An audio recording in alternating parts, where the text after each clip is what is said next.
আওয়ামী লীগের নিষেধাজ্ঞা উঠে যাবে কিনা এটা নিয়ে কনফিউশন আছে ডক্টর ইউনূসের একটা বক্তব্য ঘিরে।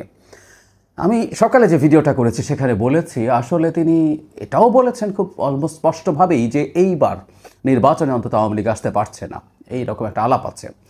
কিন্তু শুধু এইবার কেন, মানে আওয়ামী লীগ যদি আমরা মনে করি যে আওয়ামী লীগ মানবতাবিরোধী অপরাধে জড়িত আছে, তাহলে তার তো আর কোনো দিনই ফিরে আসার কথা না। যাই হোক, সেটা আদালতের এখতিয়ার, আদালতে কি হবে সেটা আমরা পরে দেখব। কিন্তু আমরা এই নির্বাচনে বাই এনি চান্স যদি আওয়ামী লীগ ফিরে আসে, কার লাভ কার ক্ষতি সেটা একটু হিসেব করি। তাতে আমরা বুঝতে পারবো যে আওয়ামী লীগ যদি ফিরে আসার পরিস্থিতি তৈরি হয় তাহলে কি দাঁড়াবে। মানে ব্যাপারটা এইরকম, আমি সকালেই বলেছি বিচারের জায়গায় থাকবে। সরকার যদি আওয়ামী লীগকে তার নিষেধাজ্ঞাটা এক্সিকিউটিভ অর্ডারে যেহেতু দিয়েছে, সরকার চাইলে যে কোনো মুহূর্তে সেটা তুলে নিতে পারে। সে সরকার যদি এটা তুলে নেয় তাহলে আওয়ামী লীগ এই নির্বাচনেই পার্টিসিপেট করতে পারে, খুব ভালোভাবেই পারে। ব্যাপারটা এরকম যে একজন অপরাধীর বিচার চলবে কিন্তু তার জামিন হয়েছে, তিনি ফ্রিলি ঘুরে বেড়াতে পারছেন। সো আওয়ামী লীগ এখন তার কর্মকাণ্ড নিষিদ্ধ করাকে আমরা তুলনা করতে পারি যে আওয়ামী লীগ কারাগারে আছে, এটা তুলে নিলেই পারবে। আমি আবারও বলি, এটার সাথে আওয়ামী লীগ নিষিদ্ধ হওয়া উচিত কি অনুচিত, নৈতিকতা ইত্যাদি ইত্যাদি এই আলাপ সরিয়ে রেখে পিওর পলিটিক্যাল একটা ক্যালকুলেশন আমরা একটু করে দেখি।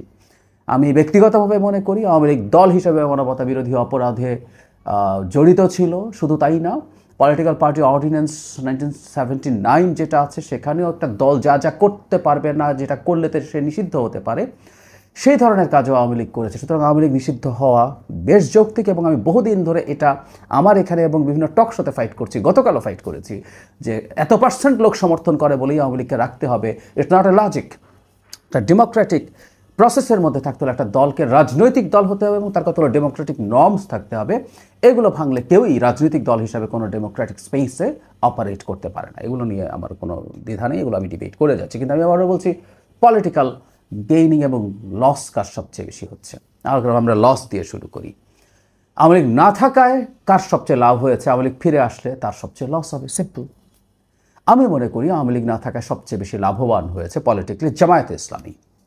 আমরা খেয়াল করব, আওয়ামী লীগ যখন নিষিদ্ধ হতে যায় তখন জামায়াতে ইসলামী অফিসিয়ালি কথা বলেনি। এটা কারণ আছে, কারণ আওয়ামী লীগ নিষিদ্ধ হোক এটা আসলে ইউরোপিয়ানরা বা আমেরিকা চায়নি। তাদের এক ধরনের খোলামেলা অবস্থানও এগুলো নিয়েছিল। এমনকি ডক্টর ইউনূস নিজেও চান নাই, বহুবার তিনি এই ধরনের আলাপ করেছেন।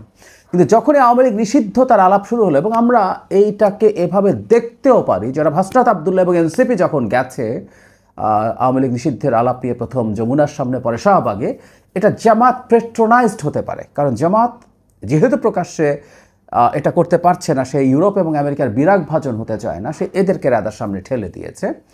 মজার ব্যাপার, অফিসিয়ালি অবস্থান না নিলেও জামায়াত কিন্তু ওখানে গেছে। জামায়াতের খুবই সিগনিফিক্যান্ট লিডার শফিকুল ইসলাম মাসুদকে আমরা দেখেছি, তিনি বলেছেন তিনি ব্যক্তিগতভাবে গেছেন।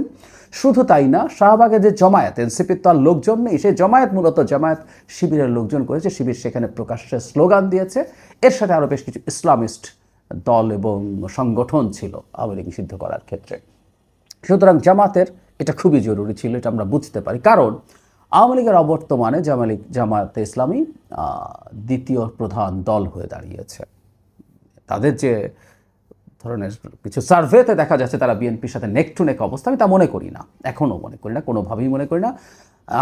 আমার হিসেব মতে আওয়ামী লীগের এখনও 20% মতো ভোট হয়তো আছে, জামায়াত অবশ্যই তার সাথে বেশ খানিকটা কমই আছে। সুতরাং আওয়ামী লীগ যদি মাঠে থাকে, আওয়ামী লীগই হবে বিএনপির প্রতিদ্বন্দ্বী, যদি তারা যথেষ্ট পরিমাণ সিটে তাদের ক্যান্ডিডেট দিতে পারে। আওয়ামী লীগের এটা একটা চ্যালেঞ্জ যে তাদের অসংখ্য লোকজন পালিয়ে আছে, ফেরারিরা এবার নির্বাচনে দাঁড়াতে পারবে না। সুতরাং তাদের জন্য অনেক সিটে ক্যান্ডিডেট দেওয়া খুবই কঠিন। কিন্তু তারপরও ওই যে বলছি যে দলের পদে ছিল না, কিন্তু দলের খুব সমর্থক হিসাবে, অ্যাক্টিভিস্ট হিসাবে পরিচিত আছেন এই ধরনের কিছু মানুষ, college teacher, business people, lawyers, এদেরকে যদি রাজি করানো যায়, তারা যদি দাঁড়িয়ে যায় নির্বাচনে, জামায়াতের অবস্থা ভালো কিছু হবে না। শুধু সেটা না, প্রেক্ষাপট এমন দাঁড়িয়েছে, আওয়ামী লীগ যদি নির্বাচনে না থাকে, আওয়ামী লীগের ভোটের একটা বড় অংশ জামায়াতে যাওয়ার সম্ভাবনা তৈরি হয়েছে। জামায়াত তাদেরকে শেল্টার দিচ্ছে। শুধু তাই না, কৌশলগত কারণে জামায়াত ভালো করছে, এটা দেখানো ভারত এবং আওয়ামী লীগের জন্য ভালো। সো আওয়ামী লীগ কেন্দ্রীয়ভাবে এই ধরনের সিদ্ধান্ত নিতেও পারে। সুতরাং জামায়াতের যদি বেনিফিট হয় এই মুহূর্তে আওয়ামী লীগ না থাকায় কার ক্ষতি হচ্ছে? খুব সোজা সাপটা কথা, বিএনপির ক্ষতি হচ্ছে, কোনো সন্দেহ নেই। কারণ মাঠে আওয়ামী লীগ যদি থাকে জামায়াত এতটা প্রমিনেন্ট হয়ে উঠতো না। আমরা এই আলাপটা করছিলাম যে সাম্প্রতিক সময়ে জামায়াত অনেকটাই বিএনপি ঘরানার রাজনীতি করছে, সেন্টার রাইট। বিএনপি একসময় যে ধরনের রাজনীতি করতো সে তার ইসলাম থেকে তার ড্রিফট দেখছি আমরা, সরে আসছে, ইসলামকে আসলে আর অত সামনে আনছে না, রাদার এক ধরনের কল্যাণমুখী রাজনীতি দেখানোর চেষ্টা করছে, যেটা জাকসুতে হয়েছে। এমনকি জাতীয় রাজনীতিতেও দেখছি তাদের টপ নেতারা কিছুদিন আগে জামাতের আমির চাকরি দেবেন এক হাতে, এটা সেটা নানান কিছু বলেন, সবই কিন্তু জনগণের কল্যাণ নিয়ে কথা। তারা চাঁদাবাজি বন্ধ করবেন, ইসলামকে অ্যাভয়েড করছেন।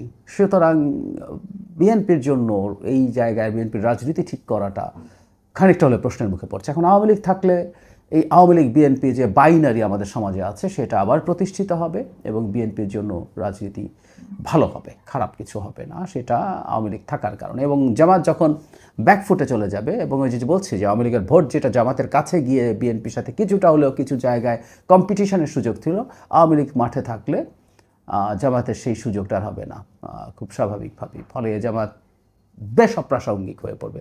শুধু তাই না, আওয়ামী লীগ যদি মাঠে ফিরে আসে এটাই এখনকার আলোচনা, রাজনীতির আলোচনার বিষয় হয়ে যাবে।